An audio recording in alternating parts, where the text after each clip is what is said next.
去处理一个台下盘脱落。看这个盘岩板盘，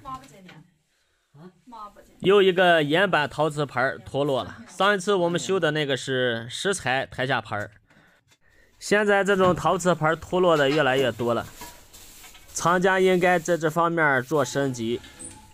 拆下来这个盘看一下，这些胶都是渗进去水，然后发霉变质。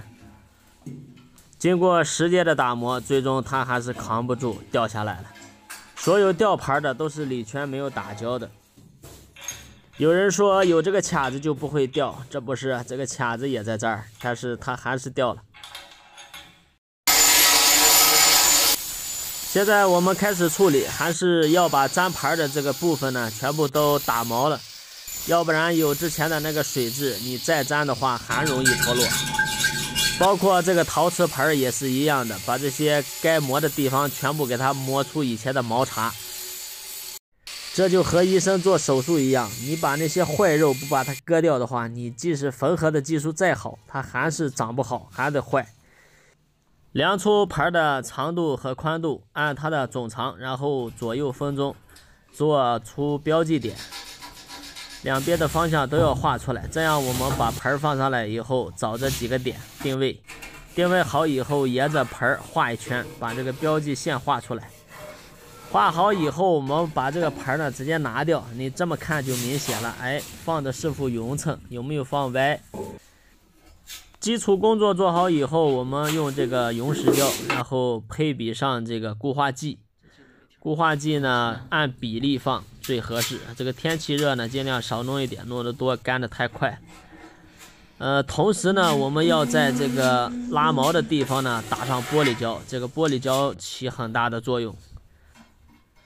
说白了，后期的承重全靠这个玻璃胶的。云石胶呢，只是起到一个临时的固定作用。云石胶呢，其实很怕水，只要我们把铝圈的玻璃胶打好以后，外缘的这个云石胶呢，沾不到水，它也很牢固的。这个卡子呢，重新给它用锤子砸了砸，敲了敲，哎，再装上吧。多多少少它还是有一定的承重能力。时隔10几分钟，这个胶已经固化了。夏天用这个胶还是干的比较快的。之前的这个下水器呢，打算也换了，因为那个下水管压在罐子里压了几天，已经压坏了，直接给它换一个好一点的，这个防臭功能还不错。这个水龙头其实在我眼里看，哎，它也命不久矣啊，但是还能用，怎么说呢？继续用吧，毕竟换一个水龙头多则好几百呀。这台面往这一放，哎，那就是高大上的代表，怪不得那么多人都选择了这种盘。给它换的这个下水，这一次可以把它这个反味的问题呢解决掉。接口处打点胶呢，是为了防止它后期怕渗水。这个下水管也有一个防臭胶圈。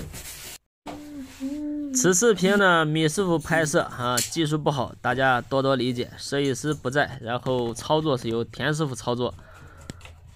这种抽屉的拆卸呢，要注意它下面的轨道上有个螺丝，螺丝拆了就可以卸下来。